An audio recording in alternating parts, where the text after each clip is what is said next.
Gente, hoje vamos falar sobre uma realidade triste, mas que é necessário, a gente tratar sobre esse assunto. Segundo um relatório publicado no ano passado pela Organização Mundial da Saúde e o Fundo das Nações Unidas para a Infância, metade das crianças do mundo, metade das crianças do mundo, ou aproximadamente 1 bilhão de crianças a cada ano, é afetada por violência física, sexual ou psicológica, sofrendo então ferimentos, incapacidades e, em alguns casos, a morte.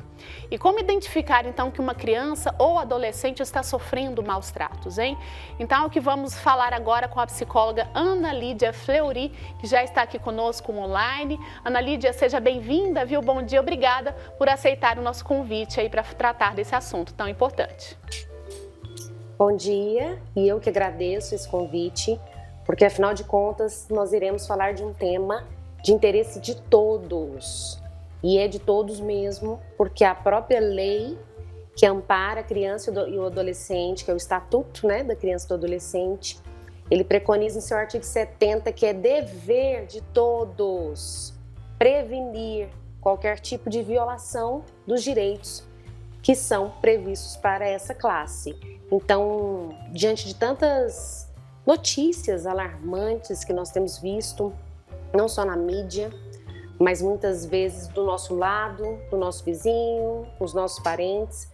Nós temos sim que tratar desse assunto e saber como nos posicionar em defesa desta classe, que é o que a gente considera de vulneráveis, que eles precisam de alguém por eles. Com certeza, Ana. Olha, lembrando que o Wilker vai estar com a gente também nessa entrevista, fazendo algumas perguntas. Eu já começo com a minha primeira dúvida. Ana, você é autora do livro Pregar e Proteger, como enfrentar as violências contra as crianças e adolescentes. O livro nasceu aí de uma experiência profissional? Conta pra gente um pouquinho. Exatamente. Eu sou psicóloga clínica há mais de 16 anos e logo no início da minha formação, eu fui eleita conselheira tutelar em Goiânia, porque eu sempre fui movida para trabalhar com essa classe de vulneráveis. E como conselheira tutelar, eu exerci um mandato de 3 anos e foram os anos mais difíceis da minha vida. Eu chego a me emocionar quando eu falo, porque eu não achei que eu ia viver para ver tanta calamidade, tanta violência contra crianças e adolescentes. E foi algo que me tocou muito, como psicóloga, como ser humano, como cristã. E eu escrevi esse livro.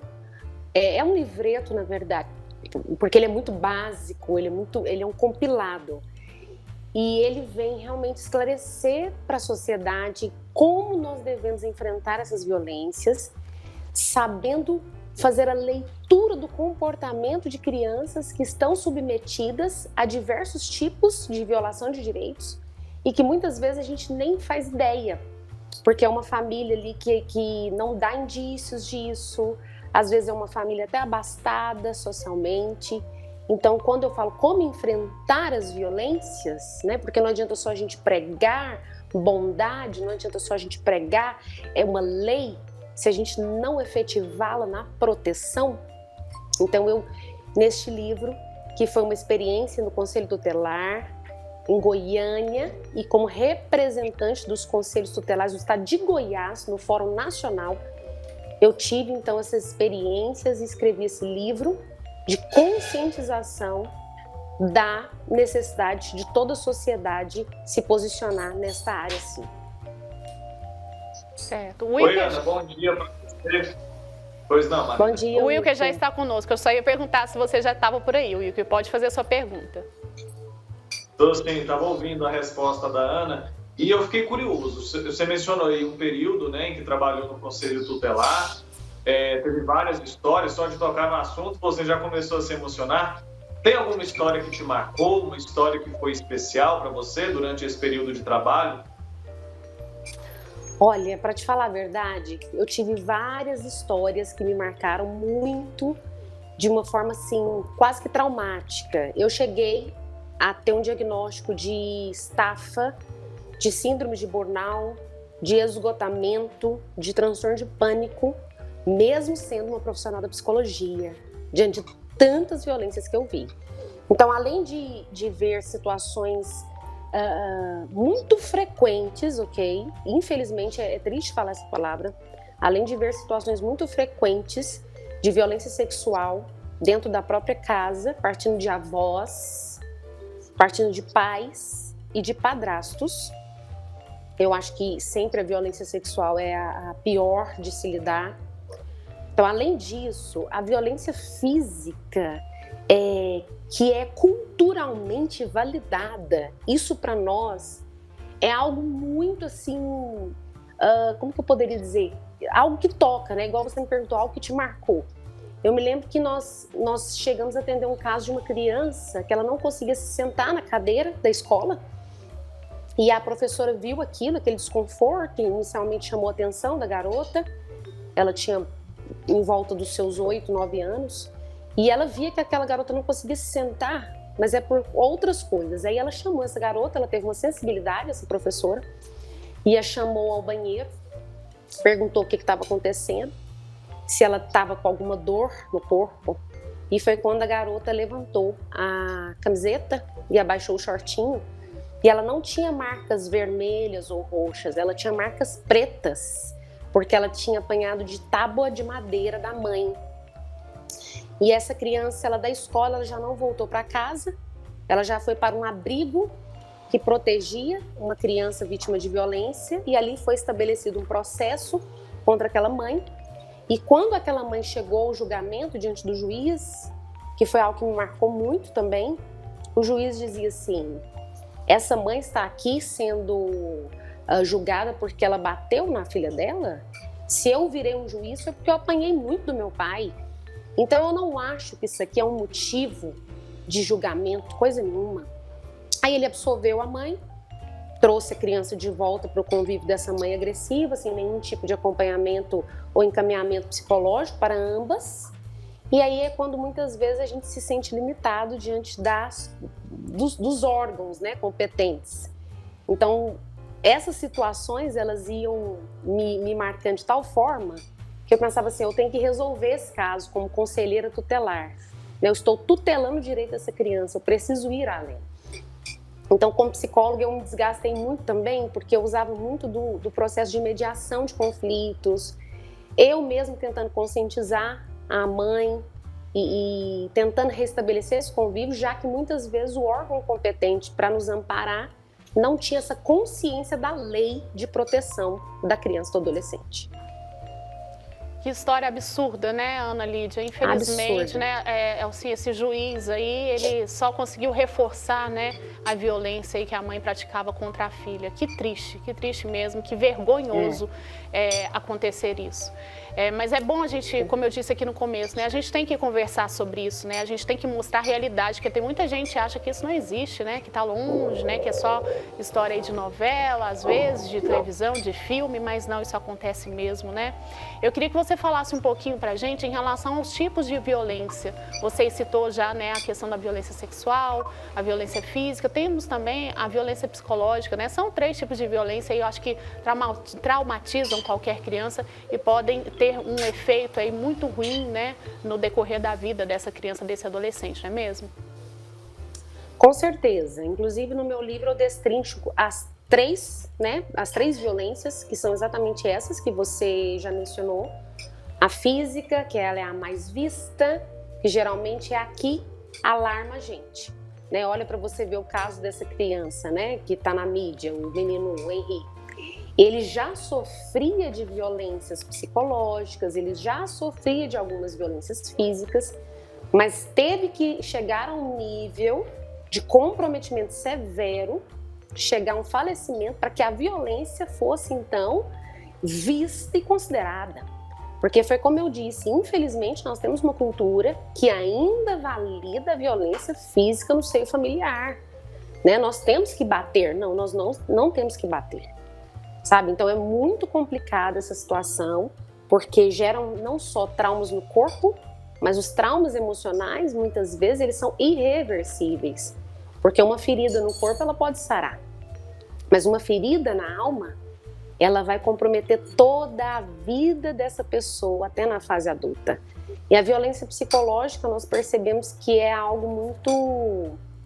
muito próximo da nossa sociedade, onde geralmente eu costumo até dizer que o bullying é algo que é mais realizado dentro do seio familiar do que fora.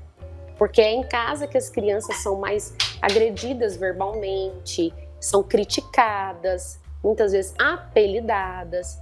E essas violências psicológicas, elas geram repercussões na personalidade. Porque a psicologia, ela entende que a criança, ela está em formação da personalidade até os 18 anos. Por isso que existe uma lei que protege até os 18 anos. Porque nós temos que respaldar que a formação dessa personalidade seja saudável e segura. E é o que não tem acontecido, infelizmente, porque, como eu disse, a nossa cultura muitas vezes valida esses tipos de violência. E até mesmo a violência sexual, que nós sabemos que é totalmente assim inaceitável, existem culturas que validam também, dizendo, não, mas eu sou o pai, eu sou o primeiro a ter direito a esse corpo. Não, mas eu sou o avô. Isso é normal na minha família acontecer? Já teve, todo mundo já fez isso? Ah, entre primos isso é normal? Então, muitas vezes a gente fala de violência sexual, a pessoa ela pensa assim, algo muito alarmante, muito maior, mas muitas vezes ela aconteceu sutilmente entre primos, entre um tio, entre um vizinho, e quando a gente começa a falar de violência sexual, uma pessoa, de repente, ela tem ali um insight, um clique, e ela fala, meu Deus, eu sofri um tipo de violência sexual e não sabia.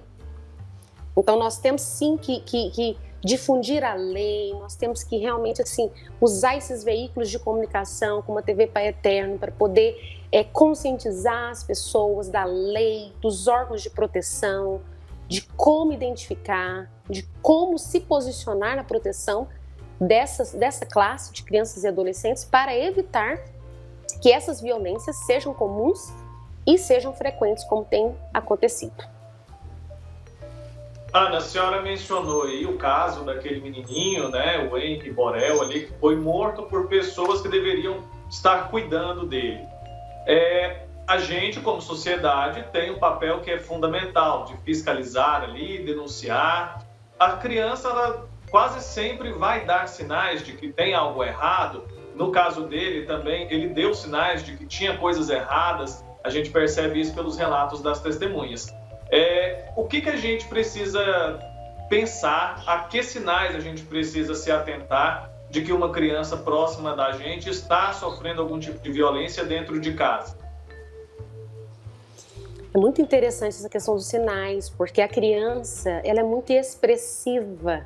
Então, ela sempre vai, sim, trazer evidências de que algo errado está acontecendo.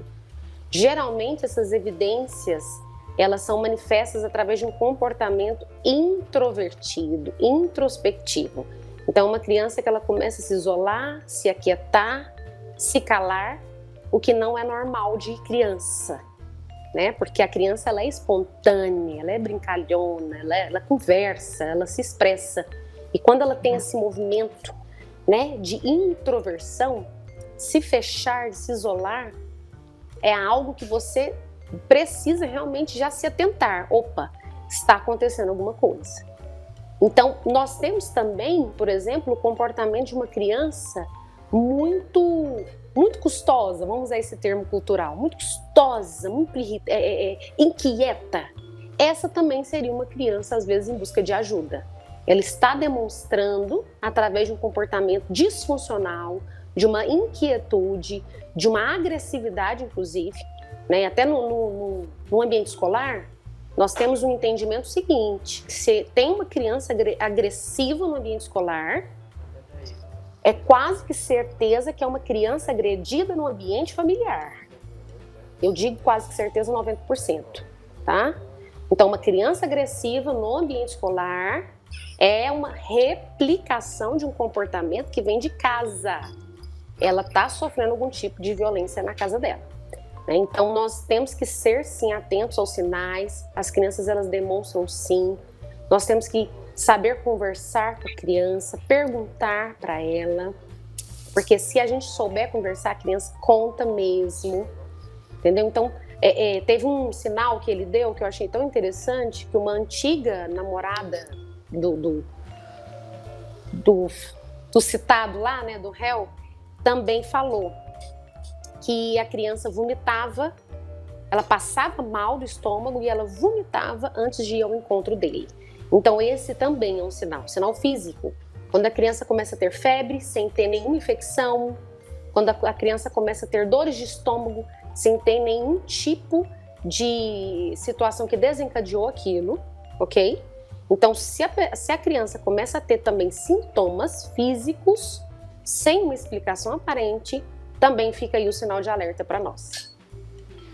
Realmente, gente, é importante, né, dar essas dicas aí, né, porque muitas vezes, Ana Lídia, acontece aí da criança estar sendo aí vítima de violência e ninguém perceber, vai passando ali o tempo e ela, com certeza, esse agressor, muitas vezes, ele tem essa atitude aí de conversar com a criança e fazer com que ela não conte para as pessoas. Isso acontece também? Na maioria dos casos, sim, porque o agressor, ele é intimidador. Ele sempre busca uma forma de camuflar aquilo, de ser um segredo entre eles. Então, ele também usa de ameaça, né? Então, se você contar, eu vou fazer isso com a sua mãe, eu vou fazer isso com você. Então, na grande maioria dos casos mesmo, onde há agressão física, sexual ou até mesmo a psicológica, que é a mais comum, existe sim a ameaça em busca desse sigilo, né? Desse segredo velado. O Conselho Tutelar de bairro mesmo, acho que é o canal mais direto ali, né? Que o pai ou que qualquer pessoa pode recorrer quando a criança está sofrendo ali algum tipo de violência. Até que ponto vai as atribuições do Conselho Tutelar, do Conselheiro Tutelar? De que maneira eles conseguem ajudar? Então, o Conselho Tutelar, como você disse, ele é o órgão do bairro, né? Ele é o órgão daquela região para ser a porta de entrada de toda e qualquer denúncia que se refere a criança e adolescente. Mas a pessoa não precisa se limitar ao Conselho Tutelar apenas, porque o Conselho Tutelar, ele é um órgão de proteção, mas de mediação, porque ele não executa nenhum tipo de ação, por exemplo. O que ele pode fazer de uma forma mais incisiva, mais concreta? Ele pode ir numa escola, igual eu fiz, mediante a denúncia da escola, ou mediante a denúncia de um hospital, que a criança chega ali com indícios de violência. Então ela pode ir lá e tutelar temporariamente a guarda dessa criança, por isso o nome Conselho Tutelar, para que esse órgão então faça os encaminhamentos em busca da proteção, nessa rede de proteção, para essa criança que ela está tutelando. Então ele vai ser aquela pessoa que vai assumir aquele caso. Ele vai assinar por aquele caso daquela criança, mas ele vai fazer o encaminhamento para a Delegacia de Proteção da Criança e do Adolescente, para o Ministério Público. Lá dentro do Ministério Público tem um Centro de Apoio Operacional da Infância e da Juventude. O Ministério Público encaminha para o Juizado da Infância e da Juventude. Então existe toda uma rede, né, que ela é acoplada para buscar essa proteção. O Conselho Tutelar encaminha. Mas se a pessoa quiser ligar direto, por exemplo, aquele número nacional de proteção dos direitos, que é o Disque 100, a pessoa pode ligar. Se a pessoa quiser ir direto na Delegacia de Proteção da Criança e do Adolescente, ela pode ir. A questão é, não fique omisso, não fique parado. Nós temos que fazer a nossa parte. Inclusive eu cito aqui no meu livro um artigo que eu gosto muito de citar, que é o artigo 13 do Estatuto da Criança e do Adolescente, que diz o seguinte: os casos de mera suspeita ou confirmação de maus tratos contra crianças e adolescentes devem ser obrigatoriamente comunicados ao Conselho Tutelar e aos órgãos competentes da sua localidade, sem prejuízo de outras providências legais. Então significa o seguinte: às vezes você está me ouvindo e você pensa assim, eu tenho uma suspeita, mas será que eu posso denunciar? Porque vai que não é de fato uma violência. Então, o artigo 13 da lei específica está te amparando. A mera suspeita tem que ser denunciada sim, porque aí o Conselho Tutelar, junto com essa rede, vai fazer a averiguação, sem nenhum prejuízo para a pessoa que denunciou e nem para a pessoa que foi denunciada, caso não haja a comprovação. A denúncia ela pode ser anônima, com todo o sigilo da pessoa que denunciou.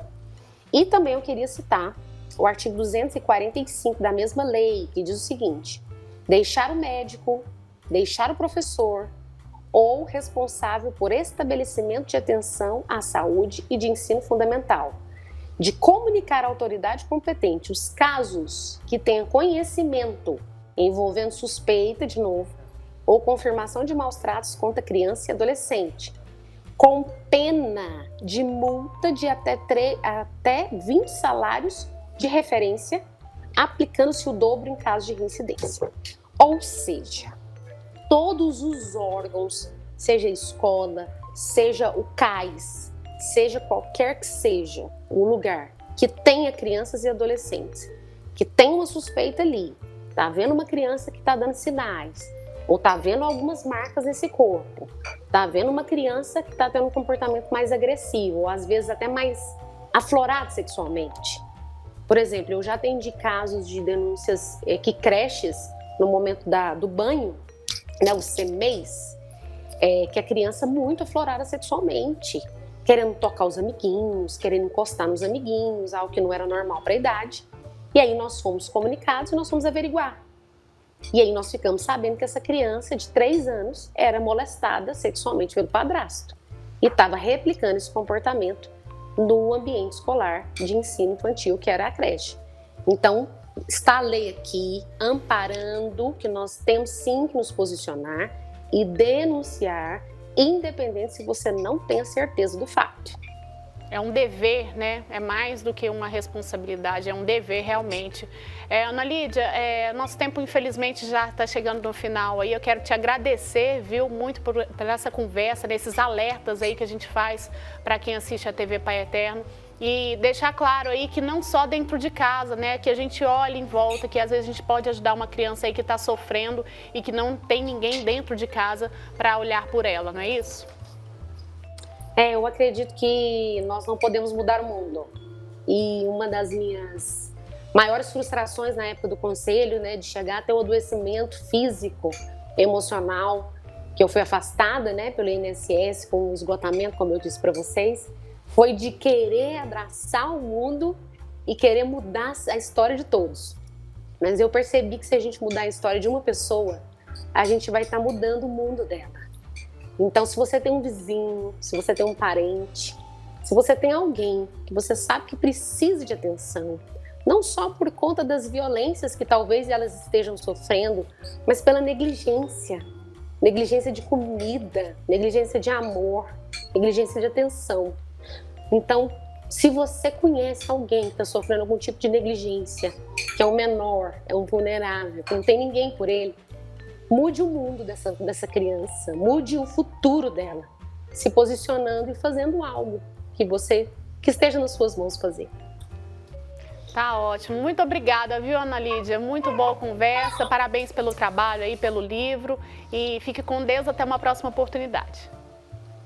Obrigada, desculpa eu me emocionar. Imagina. Eu sou uma pessoa assim, muito emotiva com relação a essa situação, a esse público, né? Depois de 12 anos de conselho tutelar, eu ainda consigo me emocionar quando eu lembro de situações, ainda consigo me emocionar quando eu vejo qualquer situação próxima a mim, e sei que hoje a gente pode fazer um pouquinho que vai ser muito para alguém.